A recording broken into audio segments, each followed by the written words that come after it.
કેમ છો વિદ્યાર્થી મિત્રો? મજામાં ને? આજે આપણે એક આઈડેન્ટિટી તમારી સમક્ષ લઈને આવ્યો છું, જે x વત્તા a ઇન્ટુ x વત્તા b બરાબર x નો વર્ગ વત્તા a પ્લસ b બ્રેકેટની અંદર ઇન્ટુ x ને પ્લસ ab, એટલે કે આ આઈડેન્ટિટી ઉપરથી આપણે ઘણા બધા સમ શીખવાના છે. તો વિદ્યાર્થી મિત્રો, તમારું ધ્યાન, મન, મગજ અહીંયા લગાવી દો.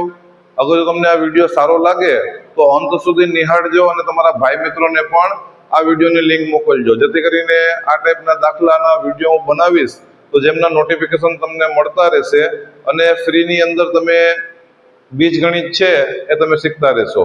તો ચાલો અહીંયા આપણે આ સૂત્રનો ઉપયોગ કરીને દાખલા કઈ રીતે ગણવા, હમણાં તમને 5 જ મિનિટની અંદર 5 જ મિનિટના વિડીયોની અંદર આવા સંપૂર્ણપણે જેટલા પણ દાખલા તમારી સમક્ષ આવશે એ તમે આસાનીથી ગણી શકશો. તો તમારું ધ્યાન, મન, મગજ અહીંયા લગાવી દો. તો ચાલો આપણે સ્ટાર્ટ કરીએ છીએ. અહીંયા હું ક્વેશ્ચન લખું છું કે અહીંયા x વત્તા 5 અને બીજા બ્રેકેટની અંદર x વત્તા 3, તો અહીંયા બરાબર કરીને આ સૂત્રનો ઉપયોગ કરવાનો છે. હવે આ સૂત્રની અંદર એક આપણે ખાસ જોયું કે અહીંયા પહેલી સંખ્યા બંને બ્રેકેટની અંદર જો સેમ છે, અહીંયા પણ x છે, અહીંયા પણ x છે, જ્યારે અહીંયા બીજા નંબરની જે સંખ્યા પહેલા બ્રેકેટની અંદર a છે અને બીજા બ્રેકેટની અંદર b છે. તો આનો મતલબ શું થયો કે બંને બ્રેકેટની અંદર પહેલા નંબરની સંખ્યા છે ને એ સેમ હોવી જોઈએ અને બીજા નંબરની જે સંખ્યા છે તે અલગ અલગ હોવી જોઈએ. તો હવે અહીંયા મેં એક ટાઈપનો એક ક્વેશ્ચન તમારી સમક્ષ મેં મૂક્યું છે, x વત્તા 5 અને બીજા બ્રેકેટની અંદર x વત્તા 3. તો હવે આને આપણે સિમ્પ્લિફાય કઈ રીતે કરવું? તો જો અહીંયા વિદ્યાર્થી મિત્રો, અહીંયા પહેલા નંબરની સંખ્યા સૂત્રની અંદર પણ x છે, ક્વેશ્ચનની અંદર પણ x છે, તો અહીંયા x નો આપણે વર્ગ લખશું. પણ અહીંયા જ્યારે આપણે લખીએ ત્યારે અહીંયા જો બ્રેકેટ આપેલું નથી, પણ અહીંયા આપણે બ્રેકેટ કરવાનું છે, આ ખાસ ધ્યાન રાખવાનું છે. તો પહેલી સંખ્યાનો વર્ગ, અહીંયા પ્લસની નિશાની છે તો પ્લસની નિશાની જ મૂકવાની. હવે અહીંયા a વત્તા b એટલે કે બીજા નંબરની બે સંખ્યાનો સરવાળો બ્રેકેટની અંદર બતાવેલું છે, એટલે કે અહીંયા 5 વત્તા અહીંયા 3 ને ઇન્ટુ x એટલે કે પહેલા નંબરની સંખ્યા, તો અહીંયા પણ x જ છે, તો અહીંયા x મૂકી દેવાનું, અહીંયા પ્લસ કરવાનું. હવે અહીંયા જો a ઇન્ટુ b એટલે કે પહેલા નંબરની સંખ્યા ગુણ્યા બીજા નંબરની સંખ્યા આપેલી છે, તો અહીંયા આપણી પાસે a ની જગ્યા ઉપર 5 છે, b ની જગ્યા ઉપર 3 છે, તો અહીંયા પણ બ્રેકેટનો યુઝ કરવાનું છે, આ ખાસ ધ્યાન રાખવાનું છે.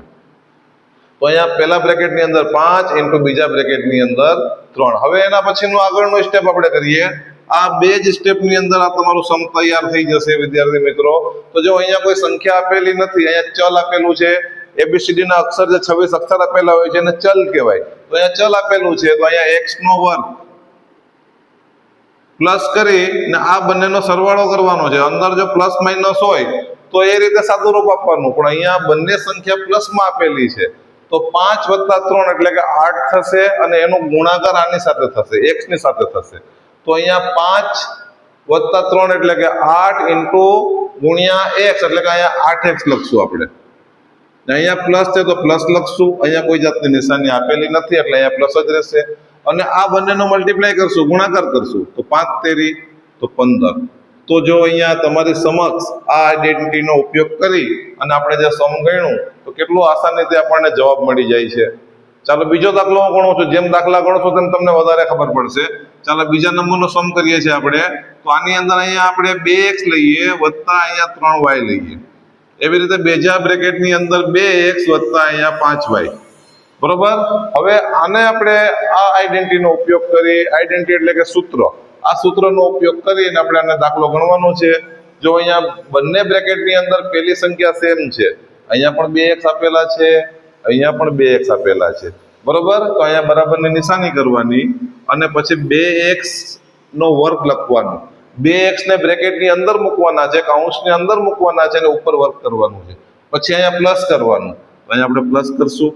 પછી અહીંયા બીજા નંબરની બે સંખ્યાનો સરવાળો બ્રેકેટની અંદર, તો 3y વત્તા 5y, 3y વત્તા 5y અને એના ગુણાકારમાં પછી અહીંયા આપણે પહેલા નંબરની સંખ્યા જે છે, જો અહીંયા x મૂકેલું છે, અત્યારે અહીંયા x ની જગ્યા પર 2x છે, તો અહીંયા 2x આપણે મૂકી દેવાના, અહીંયા પ્લસ કરવાનું અને પછી બંને બ્રેકેટની બીજા નંબરની સંખ્યા એને અહીંયા બ્રેકેટની અંદર પાસે લખવાનું છે.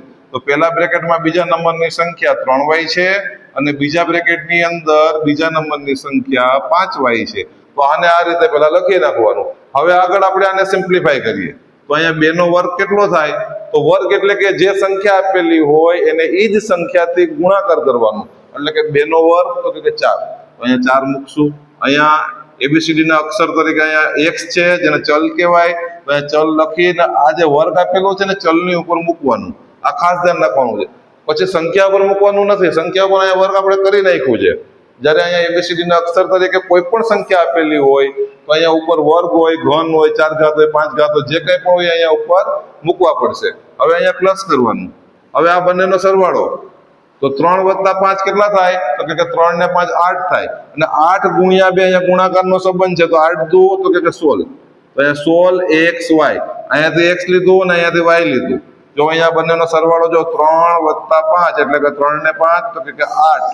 8 × 2 તો 8 × 2 16. આપણને પ્રશ્ન થાય કે 16 ક્યાંથી આવ્યા? તો પેલા આ બંનેનો સરવાળો કરવાનો, જે બ્રેકેટની અંદર જે સંખ્યા આપેલી છે ત્યાં જોવાનું કે કોઈ જાતની નિશાની તો નથી ને.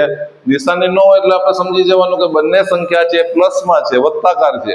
તો બેનો સરવાળો કરવાનો અને પછી એને ગુણાકારમાં જે સંખ્યા આપેલી હોય એનાથી ગુણાકાર કરવાનું છે, એટલે કે 3 + 5 એટલે કે 8 અને 8 × 2 16 અને 16xy અહીંયા પાસે એને આપણે લખ્યા. હવે એના પછી જો અહીંયા પ્લસની નિશાની છે, પ્લસની નિશાની કરવાની.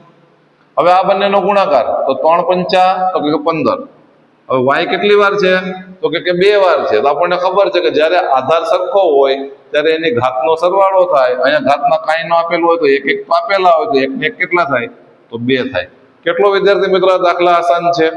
જો તમને અમારો આ વિડીયો ગમે તો એને લાઈક કરો, શેર કરો અને સબસ્ક્રાઇબ કરો. આજે x + a અને x + b આ આઈડેન્ટિટી, આ સૂત્રનો ઉપયોગ કરી આપણે જે 2 દાખલા ગણ્યા કે ભાઈ x નો વર્ગ + a + b x + ab. હવે આપણે એના પછીનો ત્રીજો દાખલો ગણીએ તો તમને વધારે ખ્યાલ આવશે. હવે અહીંયા આપણે જરાક માઇનસની નિશાની કરી નાખીએ કે 3x + 5y અને 3x - 2y. હવે આ દાખલાને આપણે કઈ રીતે ગણવું? કારણ કે બંને બ્રેકેટમાં બંને સંખ્યા સરખી છે, પણ બીજા નંબરની જે સંખ્યા જે છે, પહેલા નંબરની સંખ્યા સરખી છે. જો અહીંયા 3x છે, અહીંયા પણ 3x છે. જ્યારે બીજા નંબરની સંખ્યા અહીંયા 5y છે, જ્યારે અહીંયા બીજા નંબરની સંખ્યા -2y છે. તો આ ટાઈપના જ્યારે દાખલા આવે પ્લસ માઇનસ વાળા, તો એને આપણે કઈ રીતે ગણવું? જો વિદ્યાર્થી મિત્રો અહીંયા 3x બેમાં સરખા છે, તો અહીંયા જો પહેલી સંખ્યાનો આપણે વર્ગ કરીએ તો અહીંયા પહેલી સંખ્યાનો વર્ગ એટલે કે 3x નો વર્ગ, અહીંયા પ્લસ કરશું. બ્રેકેટની અંદર ગમે આપેલા હોય પેલા આપણે અહીંયા પ્લસ મૂકી દેવાના, ખાસ ધ્યાન રાખવાનું, બરોબર? હવે શરત શું છે કે ભાઈ બંને સંખ્યાનો સરવાળો, તો બ્રેકેટની અંદર અહીંયા આપણે 5y અહીંયા વત્તા કરી અને અહીંયા -2y મૂકશું અને અહીંયા આપણે બ્રેકેટ કરશું. આટલું સમજાઈ ગયું? હવે એના ગુણાકારમાં શું મૂકવાનું છે? તો કે પહેલા નંબરની સંખ્યા જો અહીંયા x આપેલી છે, અહીંયા આપણી પાસે 3x છે, અહીંયા 3x મૂકશું આપણે. પછી અહીંયા પ્લસ કરશું. પછી બીજા નંબરની બંને સંખ્યાનો ગુણાકાર, તો અહીંયા બીજા નંબરની સંખ્યા પહેલા બ્રેકેટમાં 5y અને બીજા બ્રેકેટમાં તો કે -2y. અહીંયા નિશાની સાથે લેવાની છે, આ ખાસ ધ્યાન રાખવાનું છે. જે રીતે અહીંયા આપણે નિશાનીને લીધી એ રીતે અહીંયા નિશાની સાથે લેવાની છે. જો હવે અહીંયા 3 નો વર્ગ તો કે 9x નો વર્ગ, અહીંયા ચલ હોય એનો વર્ગ બતાવવાનો છે. હવે અહીંયા આપણે જોવાનું કે 5y છે એ પ્લસ છે, જ્યારે 2y છે એ માઇનસ છે, વચ્ચે પ્લસની નિશાની આપેલી છે. તો પ્લસ માઇનસ માઇનસ, આ ખાસ ધ્યાન રાખજો. વત્તે ઓછે ઓછા, 5 માંથી 2 ગયા તો કેટલા રહે? તો કે 3 રહે. એ 3 નો ગુણાકાર આ 3 ની સાથે કરવાનો છે ને અહીંયા પ્લસ મૂકવાના છે, કારણ કે આ બંનેમાં મોટી સંખ્યા 5y છે, એ 5 છે એ મોટા છે, એ પ્લસ છે, એટલે અહીંયા આપણે પ્લસ મૂકવાના.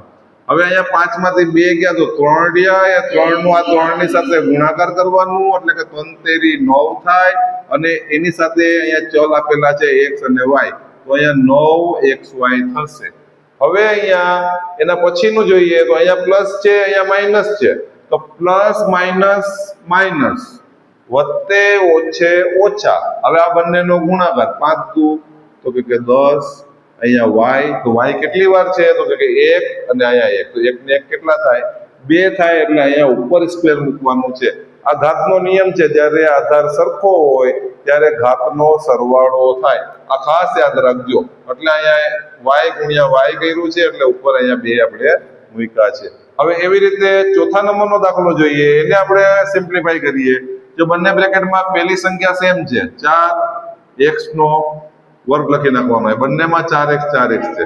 હવે અહીંયા આપણે પ્લસ મૂકવાનું, પછી બ્રેકેટની અંદર, તો બ્રેકેટની અંદર શું મૂકશું, તો કે પહેલા અહીંયા -5y છે, બરોબર, પછી અહીંયા +3y છે, ને એને ગુણાકારમાં આપણે 4x લેવાના છે.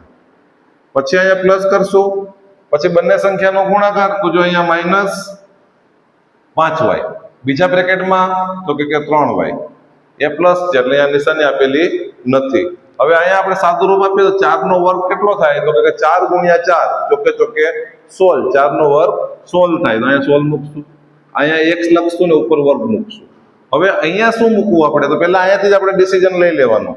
જો અહીંયા મોટી સંખ્યા 5y માઇનસ છે, નાની સંખ્યા 3y પ્લસ છે, બંનેનો સિમ્પ્લિફાઈ કરશું તો 5 માંથી 3 જાય તો 2 રહેશે, પણ 2 કેવા આવશે, તો કે માઇનસ આવશે, તો પ્લસ માઇનસ, તો કે માઇનસ. હવે અહીંયા 2 વધે છે, એ 2 નો ગુણાકાર અહીંયા 4 ની સાથે કરવાનો છે, તો 2 ચોક તો કે 8, અને એની સાથે આ ચલ તરીકે x અને y લેવાના છે, એટલે અહીંયા આપણે 8xy મૂકશું. હવે અહીંયા જો એક વખત માઇનસ છે તો પ્લસ માઇનસ, તો કે માઇનસ 5 તેરી, તો કે 15 અને y ગુણ્યા y એટલે કે y નો વર્ગ. તો કેટલો આસાનીથી આ દાખલા આપણે ગણી શકીએ છીએ વિદ્યાર્થી મિત્રો.